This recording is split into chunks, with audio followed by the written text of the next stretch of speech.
అక్కడ సిగ్నల్ రాదు కదా.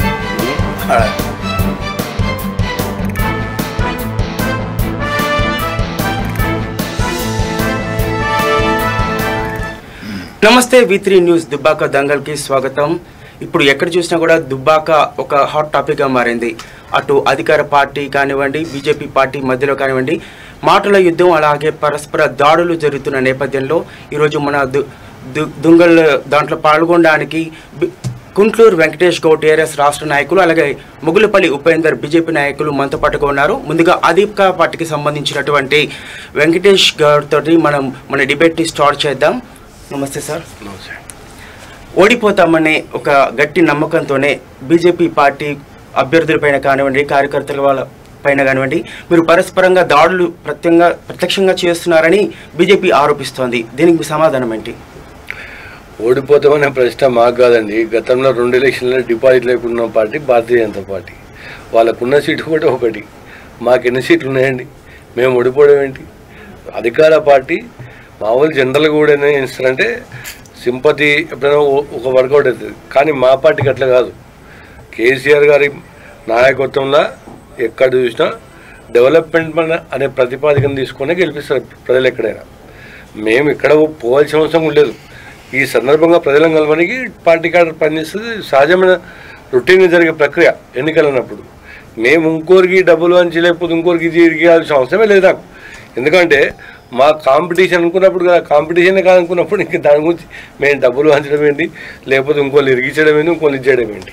మరి కాంపిటీషన్ కాదు అనుకున్నప్పుడు ఈ జరుగుతున్న దాడులు అన్ని దేనికి నిదర్శనం? ఇప్పుడు దాడులు మేము చేయడం కాదు, దాడులు వాళ్ళే క్రియేట్ చేసుకొని వాళ్ళు ఎగ్జిస్టింగ్ గురించి చేసుకుంటారు తప్ప మేము చేసేది కాదు. మేము ఎక్కడ కూడా అట్లాంటి మా ప్రాస్పెక్టస్ లేదు, మా నాయకత్వం ఆలోచన లేదు, పార్టీ ప్రక్రియ లేదు, ఎక్కడ కూడా ఆ రకమైన ఆలోచన లేదు.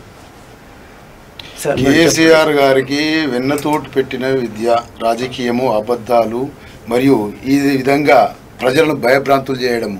ఎందుకంటే రఘునందన్ గారు 2 సార్లు డిపాజిట్ కోల్పోయినా కూడా ఒక విద్యావంతుడు, మరి దుబ్బాకలో మంచి సుపరిచితుడు, మరి వివాదాస్పద రైతుడు. అయితే ఏంటంటే సిద్దిపేటలో దుబ్బాకకు సంబంధం లేకున్నా కూడా పోలీస్ కమిషనర్ను యంత్రాంగం ఉపయోగించి అక్రమంగా పోలీసులతోటి డబ్బులు పెట్టించి అక్రమ కేసులు బనాయించడము, ఇండ్లు సోదా చేయడము. ఒక చంటి పిల్ల రఘునందన్ గారి మన్మరాలు పండుకుంటే ఆ అమ్మాయిని కూడా తీసి చెక్ చేయడం జరిగింది. అట్లా సాక్షాత్తు ఇప్పుడు కొన్ని మీడియాలు కేసీఆర్కు సపోర్ట్ చేయొచ్చు, కానీ సోషల్ మీడియా అనేది ప్రత్యక్ష సాక్ష్యాలు. సోషల్ మీడియాలో ప్రత్యక్షంగా కనబడుతున్నాయి ఇక్కడ విషయాలన్నీ. అయితే ఈ బీజేపీ గెలిసే వాతావరణము ఇంటెలిజెన్స్ ద్వారా మన టీఆర్ఎస్ ప్రభుత్వానికి తెలిసింది. కాబట్టి వీళ్ళని ఏ విధంగానైనా భయభ్రాంతులు చేసి దొంగ కేసులు పెట్టి ఈ విధంగా చేసి గెలవాలని చెప్పి ఒక మన ట్రబుల్ షూటర్ హరీష్ రావు గారి పన్నాగంలో భాగం ఇది. ఎందుకంటే ఇక రాబో కాలంలో కూడా ఇక చాలా చేస్తారు. ఓడిపోయే దశలు వచ్చినప్పుడు ఎన్నో కుయుక్తులు, మరి యంత్రాంగాన్ని ఉపయోగించడము, అబద్ధాలు ఆడడము, ఈ విధంగా చేసి ఒక గెలిచే వాతావరణం సృష్టించుకోవడంలో దిట్టా వాళ్ళు. ఎందుకంటే గతంలో కూడా చాలాసార్లు చూసాము, వాళ్ళు విపరీతమైన డబ్బులు ఖర్చు పెట్టడము, మరియు ఇతర పార్టీల వాళ్ళను భయభ్రాంతులకు చేసి పిలుచుకోవడము, దొంగ కేసులు పెట్టడము, డబ్బు సంచులు పెట్టడము. మరి రాష్ట్ర బీజేపీ అధ్యక్షుడు, ఒక పార్లమెంటు సభ్యుడు ప్రజాస్వామ్యంగా దుబ్బాక సంబంధం లేకుండా సిద్దిపేటలో ఆపి అక్రమంగా అరెస్ట్ చేసి దుర్భాషలాడి ఆయన బలవంతంగా జీపెక్కించి అరెస్ట్ చేయడం కారణం ఏంది? అంటే ఓడిపోతామనే భయమే కదా. నీకు భయం లేనప్పుడు ఈ విధమైన నాటకాలు ఎందుకు? సార్ ఇప్పుడు జరుగుతున్న ఈ పరిణామాలు 2 విషయాలు చెప్తా. ఇప్పుడు కుయాక్తులు, డబ్బులు వంచడం ఇవన్నీ అంటున్నారు. మన దేశ రాజధానిలో భారత ప్రభుత్వం ఇలా భారతీయ జనతా పార్టీ ఇవన్నీ చేసే వాళ్ళు భారతదేశ ప్రభుత్వం ఏర్పాటు చేసిరా? అంటే కాంగ్రెస్ను మిగతా పార్టీలను భయపట్టించి డబ్బులు వంచి వాళ్ళు ఇలా భారతదేశ ప్రభుత్వం ఏర్పాటు చేసిరా? ఒకటి. రెండోది, ఎన్నికలు జరపాలనేది రాష్ట్ర ప్రభుత్వం సంబంధించిందా, ఎన్నికల సంఘానికి సంబంధించిందా? ఎన్నికల సంఘం ఎవరి కంట్రోల్ ఉంటుంది? మా కంట్రోల్ కాదు కదా, ఓ మంత్రి కంట్రోల్ కాదు కదా. మరి దేశ రాజధానిలో ఉన్న యంత్రాంగం ఎన్నికల కమిషన్కి జవాబుదారితనంగా ఉంటుంది. ఆడ ఏ తప్పు జరిగినా ఎన్నికల కమిషన్ ఉన్నాడు కదా, ఎన్నికల యంత్రాంగం ఉంది కదా, వాళ్ళకి ఫిర్యాదు చేయాలి కదా. ఆ ఫిర్యాదులు నువ్వు చేసినావు, మేము చేసినాం, అది ఏ రైట్ డిసిషన్ ఉంటే దానికి మేము అబ్జెక్షన్, పార్టీ అబ్జెక్షన్స్ ఉంటే మేము క్లెయిమ్ చేస్తాం. మీరు కూడా అట్లా క్లెయిమ్ చేయాలి. వాళ్ళు డిసిషన్ తీసుకోవాలి. ప్రభుత్వానికి ఏం సంబంధం ఏంటంటే అక్కడ ఇప్పుడు డబ్బులు దొరికిన విషయం ఉంది. పంచనామా ఎవరు చేయాలి? రెవెన్యూ తహసీల్దార్ వచ్చి చేయాలి పంచనామా. ఆ టైం పంచనామా నోడల్ ఆఫీసర్ ఎక్కడో ఉంటాడు. ఇక్కడ స్పాట్గా వచ్చి ఒక నాటకీయంగా చేసిన దానికి సమయభావం లేకుండా కూడా ఈ విధంగా కంప్లైంట్ చేయాలి, మేము చేస్తాం, మీరు మీరు చేసుకోండి అంటే ఎట్లుంటుంది? సెంట్రల్ ఎలక్షన్ కమిషన్ వేరు, స్టేట్ ఎలక్షన్ కమిషన్ వేరు, యంత్రాంగం వేరు. ఇప్పుడు పోలీసు మనోడు ఉన్నప్పుడు ఎక్కడ ఏం చేస్తే ఏం లాభము, ఎన్ని కంప్లైంట్లు ఇస్తే ఏం లాభము, ఎన్ని కంప్లైంట్లు ఇస్తే ఏం చేసుకున్నారు మీరు? మరి ఒక అభ్యర్థి మీదే ఎందుకు పడుతున్నారు? ఇప్పుడు ఎలక్షన్ అన్నప్పుడు ఇప్పుడు జరుగుతున్న పరిణామాలన్నిటికీ కూడా హరీష్ రావు గారే సూత్రధారి అండ్ పాత్రధారి మీరు గట్టిగా చెప్తారు. 100% హరీష్ రావు హరీష్ గారు. ఎందుకంటే ఆయన కేసీఆర్ గారి శిష్యుడు. ఇప్పుడు కేసీఆర్ గారికి ఏ విధంగా అయితే రాజకీయ కోణాలు, ఈ దగ, ఈ నమ్మక ద్రోహము, ఇచ్చిన ఆబ్దాలను నెరవేర్చుకోపోవడము, ఏ విధంగా అయితే వెన్నతో పెట్టిన విద్యను కేసీఆర్ గారికి అవే బుద్ధులు మన హరీష్ రావు గారికి వెంటబట్టినాయి. ఆయన ఇట్లాంటి చేయడంలో భయభ్రాంతులు చేయడంలో, డబ్బులు వంచడంలో మరియు లోపరుచుకోవడంలో. రెండు ఎన్నికలలో ప్రజలు చాలా స్పష్టమైన తీర్పిచ్చి భారతీయ జనతా పార్టీకి ఎక్కడ కూడా డిపాజిట్ లేకుండా చేశారు. అంటే అలా అనుకోవడానికి వీళ్ళే సార్, ఎందుకంటే ఆల్రెడీ గెలిచి చూపించారు టీఆర్ఎస్ పార్టీ పైన చాలా మంది. ఇప్పుడు ఎవరు చాలా మంది అంటే ఎవరు రాష్ట్ర ఎన్నికలు సంజయ్ గెలవలేదా, అరవింద్ గెలవలేదా? ఎంపీ ఎన్నికలు అనేది వేరు. ప్రాంతీయ పార్టీలు ఎప్పుడైనా రాష్ట్ర ఎన్నికలే ముఖ్యం వస్తాయి. దేశ రాజకీయాలు వచ్చినప్పుడు కొంత మార్పు చేర్పు ఉంటుంది. అయినా సరే మెజారిటీ మావే. ఇప్పుడు మొన్న కవిత గారు గెలిచారు మొన్న ఎంపీగా. ఏ విధంగా గెలిచింది? ఇప్పుడు మీరు గెలిచిన చోటనేమో ప్రజలకు తెలుసు. ఇప్పుడు మీరు గెలిచిన చోటనేమో ప్రజలు ఓట్లేసి గెలిచారు, అంటారు.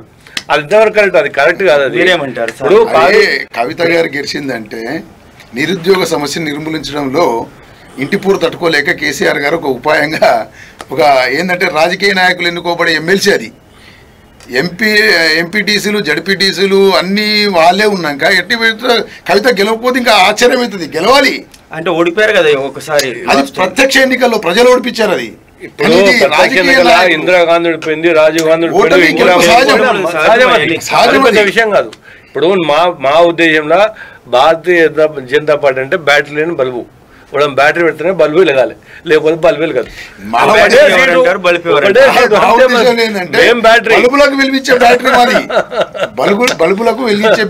బల్బుకు కరెంట్ లేకపోతే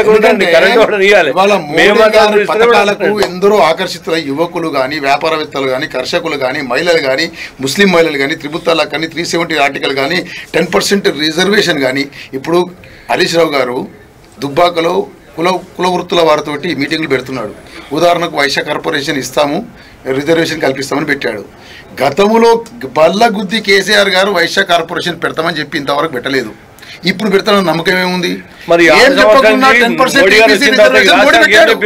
ఈబీసీ రిజర్వేషన్ మోడీ పెట్టి పార్లమెంట్ లో బిల్ పాస్ అయింది. ఇప్పుడు చెప్పక చేసిండు.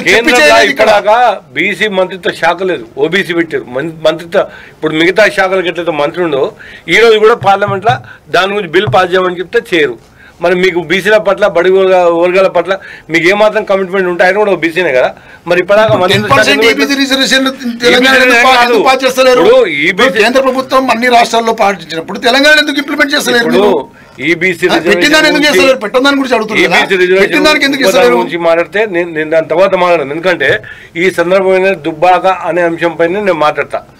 ఎందుకంటే దుబ్బాక ఎన్నికలలో ఓ స్పష్టమైన తీర్పు ఇక్కడ తెలంగాణలో కాదు, దేశం మొత్తం, యావత్ దేశం మొత్తం ఉంటుంది. టీఆర్ఎస్ గెలిచిపోతుంది. ఇక వీళ్ళు కాంగ్రెస్, తెలుగుదేశం, బీజేపీ పార్టీ అనేది ఓన్లీ కొట్లాడతా, వాళ్ళు డిపార్ట్ గురించి కొట్లాడతా తప్ప ఇంకా ఏ బేస్ లో గెలుస్తుంది? డెవలప్మెంట్ గురించి ఓకే. సిరిసిల్ల కేటీఆర్ కాన్స్టిట్యూన్సీలో 1000 కోట్లు వెచ్చించి అభివృద్ధి చేశారు. పక్కకున్న సిద్దిపేటలో 1000 కోట్లు పెట్టి అభివృద్ధి చేశారు. గజ్వేల్లో కేసీఆర్ నియోజకవర్గంలో అభివృద్ధి చేశారు.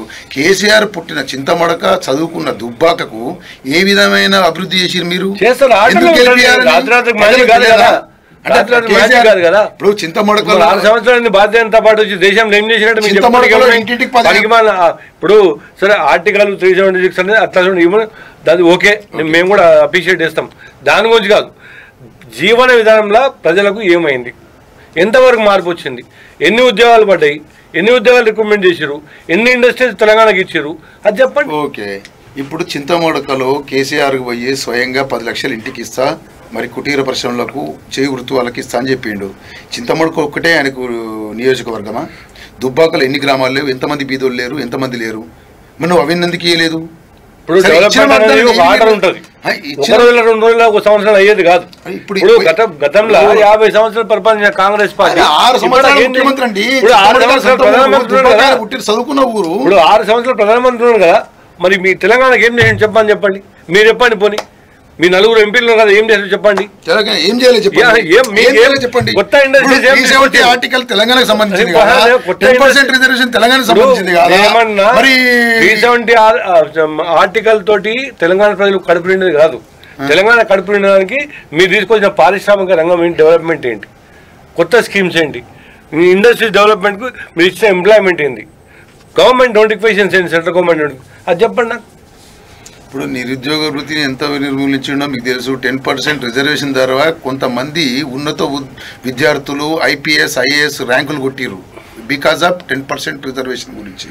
లేకుంటే వాళ్ళు ఇవాళ అంత ఉన్నతమైన చదివి కూడా నిరుద్యోగులు అయి ఉండేటోళ్ళు వాళ్ళు. బికాజ్ ఆఫ్ 10% రిజర్వేషన్ తోటి ఐపీఎస్ ఐఏఎస్ ఐఆర్ఎస్ ఆఫీసర్లు అయినరు.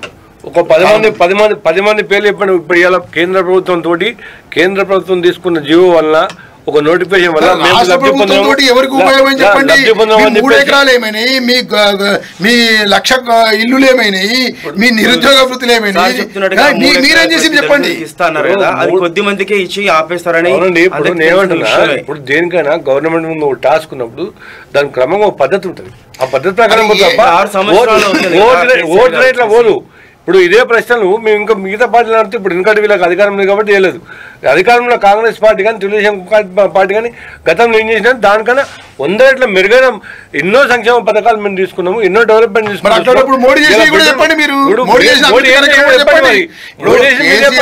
అభివృద్ధి చేయలేదని అనరు, చెప్పిన వాటిని చేయలేదని అంటున్నాను. చెప్పిన వాళ్ళని ఇప్పుడు చెప్పిన ఓవర్నైట్ మాది చేయలేం కదా, టైం తీసుకుంటారు. మోడీ గారు కేసీఆర్ పథకాలన్నీ కూడా ముందుకు సాగుతున్నాయని వాళ్ళ బలంగా 100%. ఒక డబుల్ బెడ్రూమ్ పడగలది ఒక బిల్డింగ్ కట్టాలి అంటే సుమారు ఒక 50,000 స్క్వేర్ ఫీట్ కట్టాలి. అంటే ఎలాంటి కేంద్ర సహకారం లేకుండానే మీరుగా ఈ పథకాలన్నీ చేస్తున్నారు. అవునండి, మరి ఏమి ఇచ్చారో చెప్పండి. హౌసింగ్ కన్స్ట్రక్షన్ లో కానీ, నీటిపారుదల కానీ, గ్యాస్ సిలిండర్ల కనిసి కానీ కేంద్ర కాంట్రిబ్యూషన్ లేని పథకాలు ఏమైనా కేసీఆర్ చెప్పిన ఇంతవరకు చేయలేని. ఇంతమంది యూనివర్సిటీలో నిరుద్యోగులు ఉద్యోగాలు లేక లక్షలాది మంది రోడ్ల మీద ఉన్నారు. ఇప్పుడు ఇంటికి పింఛన్ ఇస్తుండ్రు, పింఛన్లో కూడా కేంద్ర ప్రభుత్వ సహకారం ఉంటుంది. పెన్షన్లు ఏమిస్తారండి, కేంద్ర ప్రభుత్వం ఏమిస్తుంది, ఒక ఆర్డర్ చూపించమని చెప్పండి. నాకు ఏముండదు, అబ్సల్యూట్ గా స్టేట్ బడ్జెట్ చెప్పమనండి. మీరు కేంద్ర ప్రభుత్వం పార్టిసిపేషన్ లేదని చెప్పమనండి. ఇప్పుడు మొన్న ఏం చెప్పారు, ఇలా భారతీయ జనతా పార్టీకి చెప్పుకోనికి ప్రచారం చేసుకోనికి ఏం లేవు, లేకనే ఏం చేస్తారు, ఈ హైప్ క్రియేటింగ్ చేయడం కోసము, అటెన్షన్ డ్రా చేయడం కోసమే ఇవన్నీ డ్రామాలు ఆడుతారు తప్ప ఇంకా అంతకు మించి ఏం లేదట. ఇప్పుడు మీరు చెప్పండి, అసలు యాక్చువల్గా నిన్న జరిగిన సంఘటన ఉంది కదా, ఇప్పుడు అతన్ని అరెస్ట్ చేయడం కానీ, నిరాహార దీక్షలు వెళ్ళిపోవడం కానీ, నిర్బంధం చేసుకోవడం కానీ ఇవన్నీ జరిగాయి కదా. ఇప్పుడు మీ డిమాండ్ ఏంటి? What you are going to ask state government? ఇప్పుడు ఒక రాష్ట్ర అధ్యక్షుడు, పార్లమెంటు సభ్యుడు, అతడు సిద్దిపేటలో అరెస్ట్ చేయడం ఏంది? సామాన్య కార్యకర్తల పరిస్థితి ఏంది? అంటే పోలీసు వాళ్ళకు భయపడాలి, కేసీఆర్ నిరంకుశత్వానికి భయపడాలి, హరీష్ రావు గారి దౌర్జన్యానికి భయపడాలి, ఎలక్షన్లో ఎవరు నిలబడద్దు, వీళ్ళదే దురపెత్తనం, వీళ్ళదే అన్ని పెత్తనం, వీళ్ళే నడవాలి. అంటే ప్రజాస్వామ్య దేశంలో ఎవరికి స్వతంత్రం లేదు. ఒక ఎంపీకి మీరు ఈ విధంగా అరెస్ట్ చేసిర్రు, ఎంత దుర్మార్గమైన చర్య ఇది. ఆయన చాలా బాధపడుతూ ఒంటరిగా నిరాహార దీక్ష చేసిండు. గెలుపు ఖాయం అనుకున్న మీరు సార్, ఇప్పుడు గెలుపు ఖచ్చితంగా ఖాయమని అంటున్నారు కదా, ఒక ఎంపీని అరెస్ట్ చేయాల్సినంత అగత్యం ఏం ఏర్పడింది? ఇప్పుడు అది పోలీస్ సంబంధించిన విషయము. ప్రశాంతంగా ఎన్నికలు జరుగుతున్న క్రమంలో ఎవరైనా డిస్టర్బ్ చేయడానికి వచ్చినప్పుడు వాళ్ళకి సమాచారం ఉంటే కనుక ఇన్ఫ్లుయెన్స్ చేస్తారు, డిస్టర్బ్ చేస్తున్న క్రమంలో పోలీసులు ముందు జాగ్రత్త చర్యగా వాళ్ళు అరెస్ట్ చేసి ఇది చేస్తూ ఉంటారు. అదొక ప్రికాషన్. ఇప్పుడు మీరు అంటున్నారు వీళ్ళ 19 స్టేట్స్లో భారతీయ జనతా పార్టీ ఉన్నది. ఒకసారి యూపీ పోయి చూడండి, ప్రతిపక్షాల పరిస్థితి ఏందో, ప్రజల పరిస్థితి ఏందో, ఏం జరుగుతుంది అక్కడ. అభివృద్ధి కూడా చూడండి, పథకాలు కూడా చూడండి. అభివృద్ధి అనేది ఇప్పుడు మా కాన్సెప్ట్ పార్లమెంట్ సభ్యునికి రక్షణ లేనప్పుడు సామాన్య కార్యకర్తకు మీరు రక్షణ. ఇప్పుడు ఒకటండి, డెవలప్మెంట్ అనే పదానికి వస్తే రాష్ట్రంలో కానీ దేశంలో కానీ ఓ రైతు బాగుండాలి, ఓ చదువుకున్నవాడు బాగుండాలి, స్కిల్ డెవలప్మెంట్ అయినవాడు బాగుండాలి, మిగతా పారిశ్రామికంగా పనిచేసే వాళ్ళు బాగుండాలి, సామాన్య ప్రజలు చిన్న చిన్న ఇది చేసుకుని బడ్డీతో చిన్న చిన్న వాటిపైన ఉపాధి కోసం ఆధారపడ్డవాడు బాగుండాలి.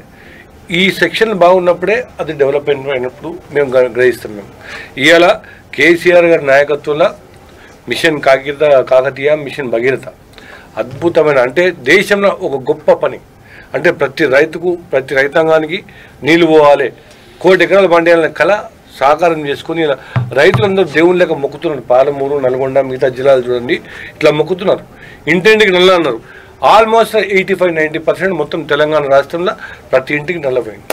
ప్రతి పేదోడికి ఎవడైతే షెల్టర్లెస్ పీపుల్ ఉన్నారో వాళ్ళందరూ కూడా వీడోస్ ఉన్నారో, ఓల్డేజ్ పీపుల్ ఉన్నారో అందరూ కూడా 2000 రూపాయలతోటి సుఖశాంతులతోటి ఇలా కేసీఆర్ అంటే దేవుని లెక్క పోయిస్తూ ఉన్నారు. ఇలా కూడా హైదరాబాద్, గ్రేటర్ హైదరాబాద్లో 4000 ఇంట్లో 5000 ఇంట్లో పంచరు. క్రమంగా కూడా దాన్ని కూడా పంచుకుంటూనే వస్తున్నారు. కొన్ని ప్రోగ్రెస్ ఉన్నాయి, కొన్ని మనసా ఉన్నారు.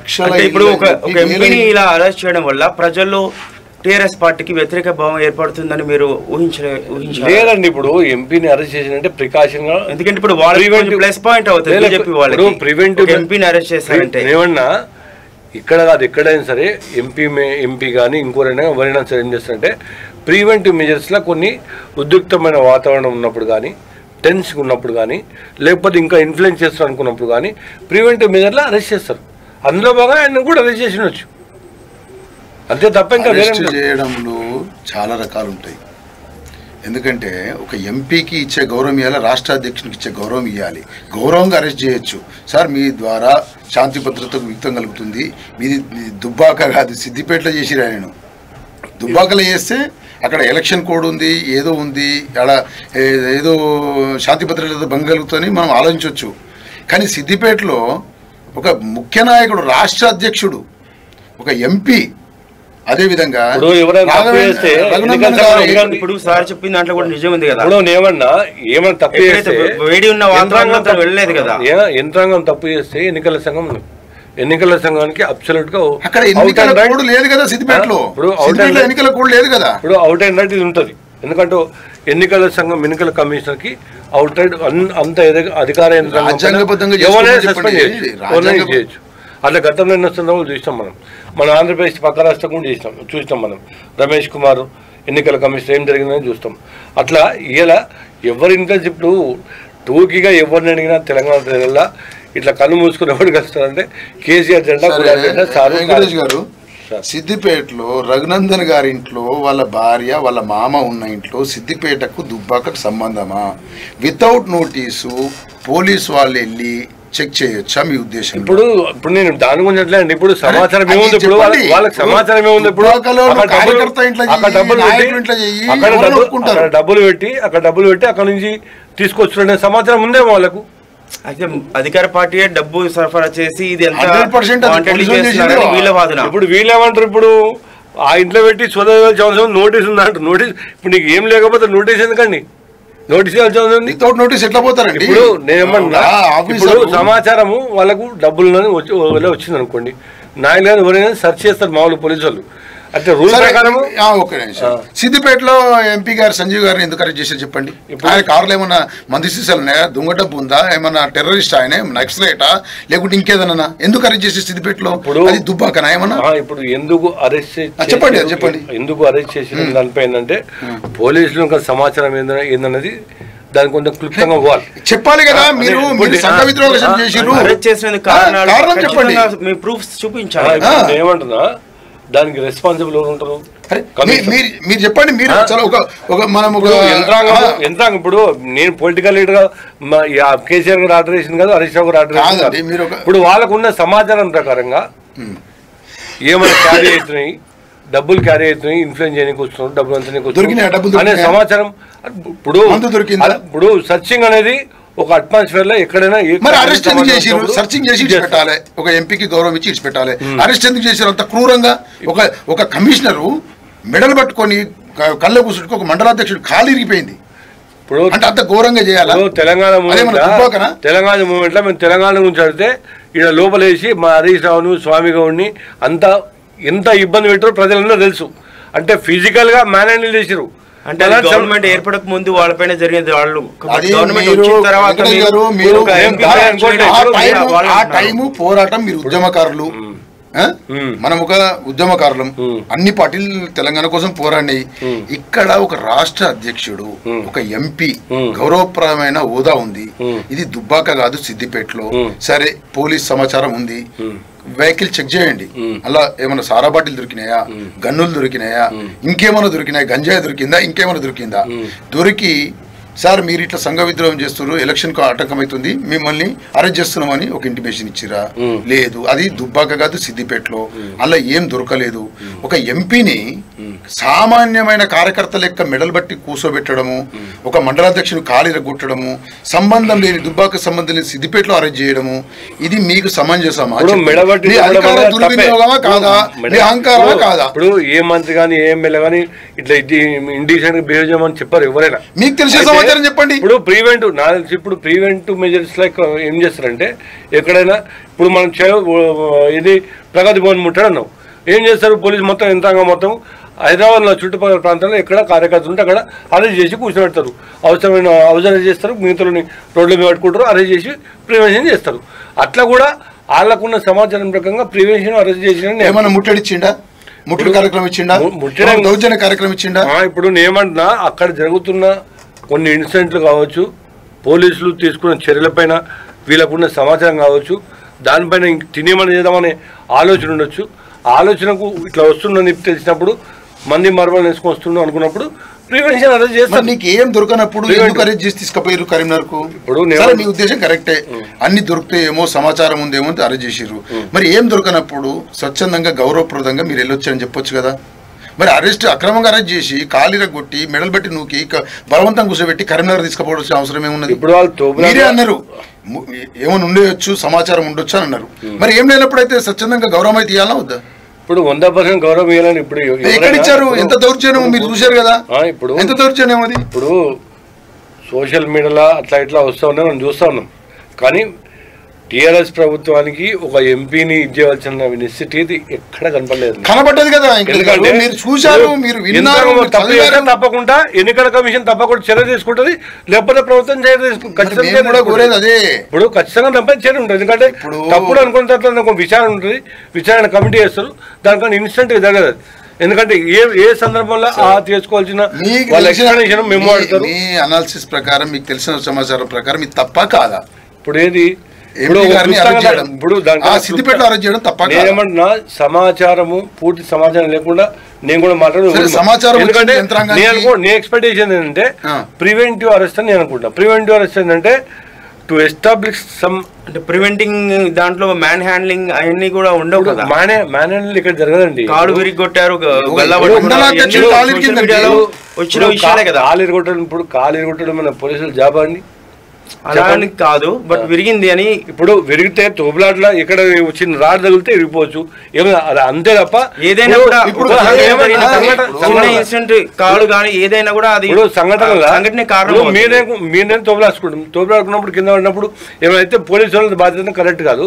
ఎందుకంటే పోలీసు వాళ్ళు కాళీర కొట్టనీకో లేకపోతే దానికి లేదు కదా. అప్పుడు వెంకటేష్ గారు అనేది ఏంటంటే మండలాధ్యక్షుడు కాళీర కింద కానీ సంజయ్ కాళీర కొట్టలేదు కదా, మీరు సంతోషపడరు? కాళీర కొట్టదని చెప్తాం. ఎందుకంటే కొట్టమని ఇప్పుడు ఈ సమాచారం ప్రకారము సిద్దిపేటకు దుబ్బాకకు సంబంధం లేదండి.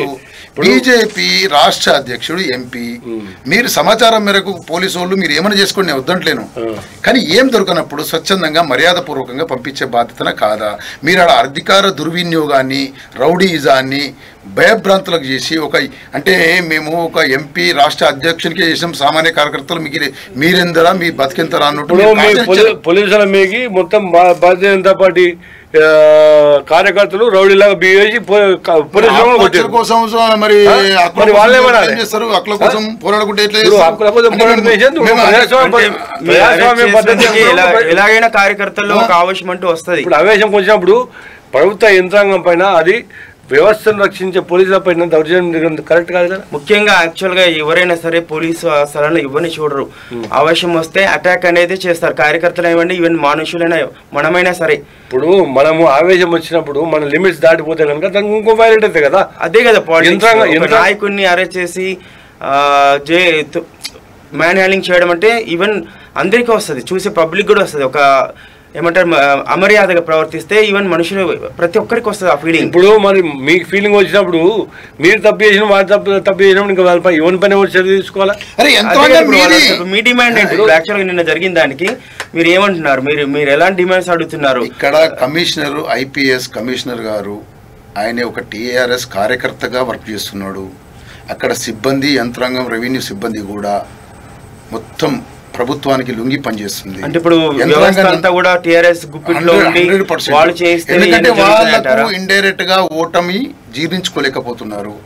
ఎందుకంటే టీఆర్ఎస్ లో చీలిక వచ్చి కాంగ్రెస్ నుంచి శ్రీనివాస్ రెడ్డి ఇక్కడ రామలింగారెడ్డి గారి భార్య నిలవడము, టీఆర్ఎస్ లో చీలిక రావడము, దుబ్బాకలో అభివృద్ధి కాకపోవడము, ఈ విధంగా ఇంటెలిజెన్స్ రిపోర్ట్ తోటి బీజేపీ గెలుపు ఖాయమనే నిశ్చయానికి వచ్చినప్పుడు ఈ భయభ్రాంతులు, ఇప్పుడు పెద్ద లీడర్ను భయభ్రాంతులు చేసామనుకో చిన్న లీడర్లు కొంచెం భయపడతారని చెప్పి ఒక రాష్ట్ర అధ్యక్షునికి వాళ్ళు ఆ విధంగా చేసిర్రు. అది ఇండైరెక్ట్గా బీజేపీకి చాలా లాభం జరిగింది, టీఆర్ఎస్కి మాత్రం చాలా నష్టం జరిగింది.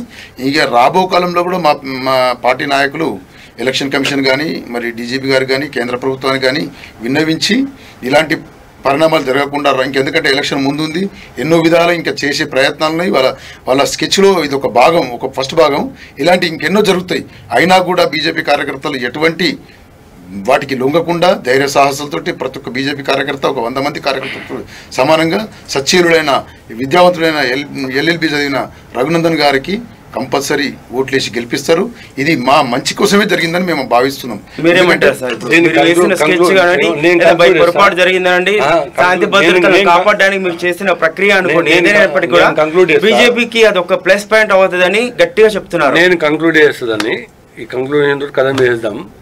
19 రాష్ట్రాల్లో భారతీయ జనతా పార్టీ ఉంది కదా, అక్కడ యంత్రాంగం అంతా వాళ్ళ పార్టీ కార్యకర్తలను చేస్తురా? అక్కడంతా లేదు, ఈడ మాత్రం చేస్తారు యంత్రాంగం. యంత్రాంగం ఎక్కడైనా జనరల్గా న్యూట్రల్గా ఉండే పొజిషన్ ఎక్కడైనా కూడా ఏ పార్టీకి ఇది ఉండదు. అంటే దాన్ని అనుసరించే విధానము, నడిపించే విధానంలో తేడా ఉంటుంది తప్ప యంత్రాంగం అంతా ఇప్పుడు చూసినా 60-50 నిమిషాల్లో రిటైర్ కావాల్సిందే, వాడిని ఇవ్వని విధి వాడిని చేయాల్సిందే. అయితే భారతీయ జనతా పార్టీ తెలంగాణలో బల్బ్ వెలగడం అనేది అది మర్చిపోవాలి. ఎప్పటికైనా కేసీఆర్ గారి నాయకత్వంలో టీఆర్ఎస్ పార్టీ ఇక్కడ దీనికి ఎదురుగా నిలబడి నాయకత్వం వహిస్తుడు లేడు, దీనికి ఎదురుగా మాట్లాడుతున్నాడు. ఎందుకంటే కేసీఆర్ 3.5 కోట్ల తెలంగాణ ప్రజల పట్ల దేవుని లెక్క కొలుస్తారు, ఆయన దేవుడే ఆయన.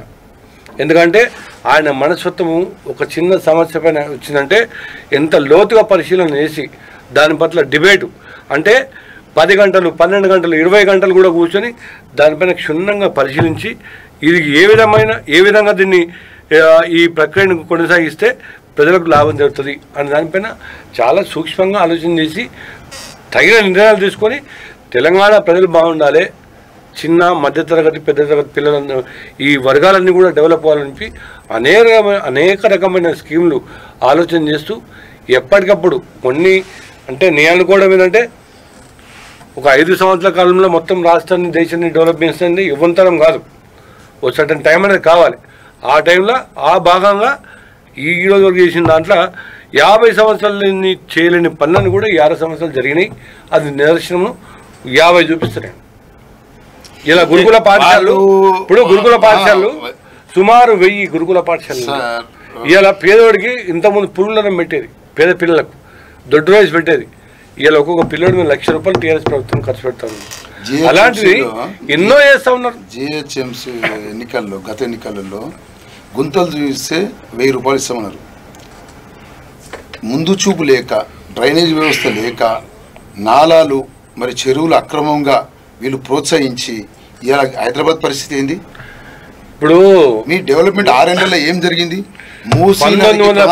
ఏం డెవలప్మెంట్ అయింది? 1,00,000 ఇల్లు ఏడ నిర్మించారు? 1911లో విశ్వేశ్వరయ్య గారు ఈ డ్రైనేజ్ సిస్టమ్ను డిజైన్ చేశారు. ఆ రోజునంటే తక్కువ పాపులేషన్, 25,000 పాపులేషన్ ఆ రోజు హైదరాబాద్లో. 2 సెంటీమీటర్ల వర్షం వస్తే ఎక్కడెక్కడ పోతాడుగా అప్పుడు ప్లాన్ చేశారు. దాని తర్వాత 1 కోటి మంది జనాభా హైదరాబాద్లో 100 సంవత్సరాల తర్వాత 30 సెంటీమీటర్ల వర్షం పడింది. ఎవడన్నా ఎక్స్పెక్ట్ చేస్తాడా? ఓ భూకంపం వస్తే ఎవడన్నా ఎక్స్పెక్ట్ చేస్తాడా? అది ప్రకృతి వైపరీత్యం అని ఇది టీఆర్ఎస్ అధినాయకత్వం అన్నారు. ఈవెన్ ప్రజల్లో కూడా కొంత అవగాహన ఉంది. ఎందుకంటే ఇది ప్రకృతి వైపరీత్యం అని కొంచెం అండర్స్టాండింగ్ ఉంది. అది పక్కన పెట్టండి. ఇప్పుడు మీరు ఏమంటారు? ఇలాంటి ముందు చూపు లేక, డ్రైనేజ్ వ్యవస్థ లేక, మూసీని కబలించుకోవడము, చెరువులను కబలించుకోవడము, డ్రైనేజీల ఇల్లులు కట్టుకోవడం, ఆక్రమించుకోవడము, ఇవన్నీ చూసి చూడడం ఇప్పుడు జరిగినాయి కాదు కదా సార్. ఇప్పుడు దాదాపు 6-7 years నుంచి మొన్న కేటీఆర్ గారు పోయి వరంగల్ మొత్తం తుడిచిపెట్టేసాడు. మొత్తం నాలుగు మీద మొత్తం కొట్టిపిచ్చే వచ్చేసి హైదరాబాద్ కూడా వేస్తున్నారు. హైదరాబాద్ ఆర్డర్ ఇచ్చారు. మనం హైదరాబాద్ కూడా నాలుగు పైన మొత్తం తీసేసి నేను చెప్పించి ఖచ్చితమైన ప్రణాళికతో అందుగురించి రెవెన్యూ చట్టాలు కూడా కొత్త మార్పులు తీసుకొచ్చి కూడా డెవలప్మెంట్ అంటే ఇల్లీగల్ లేఅవుట్స్ కావద్దు. ఇప్పటి నుంచి పర్ఫెక్ట్ గా లేఅవుట్ మీరు ఇప్పుడు అది ఇప్పుడు బీఆర్ఎస్ కోట లేకుంటే బీఆర్ఎస్ కూడా పెట్టేది మీరు. ఇప్పుడు బీఆర్ఎస్ దేనికి పెట్టాలి? ఎన్నో సంవత్సరాలు పెండింగ్లు ఉన్న వాటిని దానికి ఒక పరిష్కారం చేయాలని దిశగా ఆలోచన చేసి అవి పెట్టారు తప్ప దానికి ఓ సమస్య ఉన్నది, దాని పరిష్కారం అయితే కావాలి కదా. ఏదో ఒక రోజు ఎన్నో పెండింగ్ పెట్టుకోమో ఇష్టం, దానికి ఒక రూపురేఖలను ఇవ్వాలి కదా. ఆ రూపురేఖలు ఇచ్చింది రెవెన్యూ చట్టాలు మార్పులు తీసుకొస్తూ గతంలో ఎప్పుడో పాతకాలం బూజు పట్టిన కాలం నాటి రెవెన్యూ చట్టాలని దాన్ని మాడిఫై చేస్తూ ఇంకా ప్రజలకు అనుగుణంగా ఎట్లుంటే బాగుంటుంది అనే దానిపైన కేసీఆర్ గారు సమాలోచన చేసి అందరితోటి దీని మీద పెద్ద చర్చ పెట్టి ఓ డిసిషన్కి వచ్చి ఆ మార్పులు చేర్పులు చేసిన పేద ప్రజలకి కొంచెం ఇబ్బందికరంగా మారిందని టాక్ కదా. నేనేమంటున్నా, ఎల్ఆర్ఎస్ అనేది లేఅవుట్ రెగ్యులైజ్ చేయడం వల్ల ఇప్పటిదాకా లేని అంటే దానికి డ్రైనేజ్ లేదు, వాటర్ లేదు, ఎలక్ట్రిసిటీ లేదు, పార్క్ లేదు. ఇవన్నీ డెవలప్మెంట్ చేయాలంటే కనుక లేఅవుట్ రెగ్యులేషన్ చేస్తే కనుక రెవెన్యూ వస్తుంది. దాంతోపాటు ఒక అద్భుతమైన డెవలప్మెంట్ అక్కడ చేయొచ్చు. వాటర్ ఫస్ట్ ఇమ్మీడియట్ కావాలి, డ్రైనేజ్ కావాలి. ఇవన్నీ కూడా సమకూర్చాలంటే ఇప్పుడైతే నువ్వు రెగ్యులైజ్ చేసుకుంటే నాకు తెలిసేది, ప్రభుత్వం తెలిసేది. నువ్వు ఎక్కడో ఒక ఫ్లాట్ కొంటావు, అది అంటే దానికి కూడా ఒక నామ్స్ ప్రకారంగా ఉన్నావు. ఎవడో అమ్మిండు కొన్నా నాకు నల్ల కావాలంటావు, అది ఇబ్బంది కదా ప్రభుత్వానికి. అందుకని చెప్పేసి ఒక సిస్టమేటిక్గా మానల పోల ఉద్దేశంతో ఎల్ఆర్ఎస్ అనేది ఇంట్రడ్యూస్ చేయడం జరిగింది. ఎల్ఆర్ఎస్ చట్టం వల్ల ఖచ్చితంగా డెవలప్మెంట్స్ అని ఉంటాయి కదా.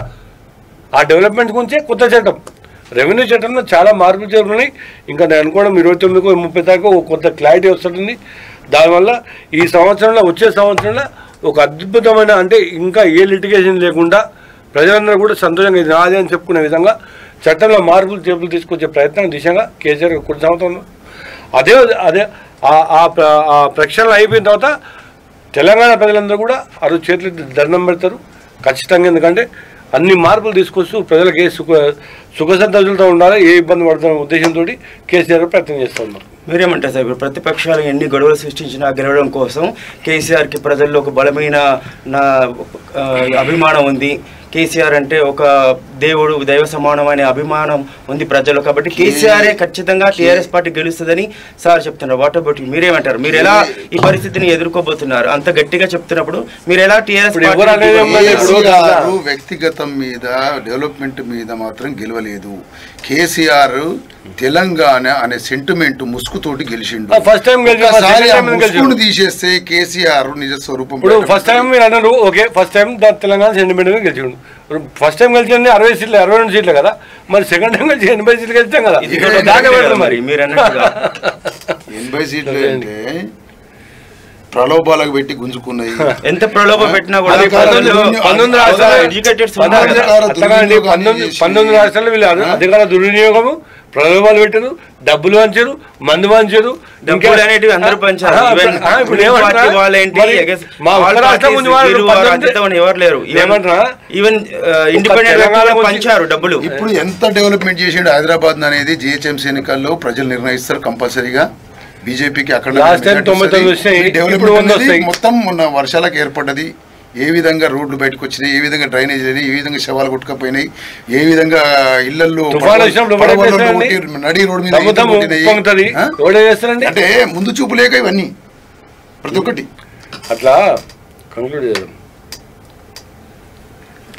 చూసారుగా అధికార పార్టీ దుర్వినియోగానికి పాల్పడుతోంది బీజేపీ వాళ్ళు వాదిస్తున్నారు. అలాగే బీజేపీ వాళ్ళు అధికారం సాధించుకోవడం కోసం మా పైన లేనిపోని అభియోగాలు మోపిస్తున్నారని బీజేపీ పార్టీ వాళ్ళు అంటున్నారు. సో రాబోయే దుబ్బాక ఎన్నికలు ఎవరు ఏం చేసినా కూడా అందులో గెలిచిన వాళ్ళు ఎవరు అనేది కాలమే నిర్ణయిస్తుంది. కాబట్టి ఈరోజు మన దుబ్బాక దుంగల్ కార్యక్రమాన్ని ముగిస్తున్నాము. నమస్తే. Thank you.